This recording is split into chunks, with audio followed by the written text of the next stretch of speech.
اور ہم نے موسیٰ اور اس کے بھائی کی طرف وحی بھیجی کہ اپنے لوگوں کے لیے مصر میں گھر بناؤ اور اپنے گھروں کو قبلہ یعنی مسجدیں ٹھہراؤ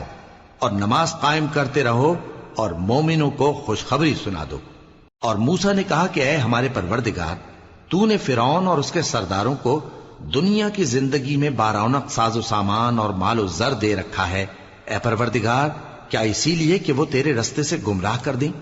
اے پروردگار ان کے مال کو برباد کر دے اور ان کے دلوں کو سخت کر دے کہ ایمان نہ لائیں جب تک عذاب علیم نہ دیکھ لیں۔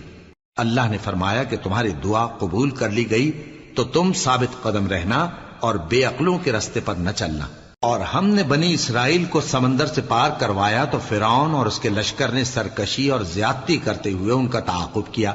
یہاں تک کہ جب اس کو غرق کرنے والے عذاب نے آ پکڑا تو کہنے لگا میں ایمان لایا کہ جس اللہ پر بنی اسرائیل ایمان لائے ہیں اس کے سوا کوئی معبود نہیں اور میں فرما برداروں میں ہوں۔ جواب ملا کہ اب ایمان لاتا ہے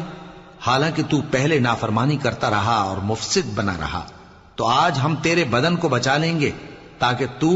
پچھلوں کے لیے عبرت ہو، اور بہت سے لوگ ہماری نشانیوں سے بے خبر ہیں۔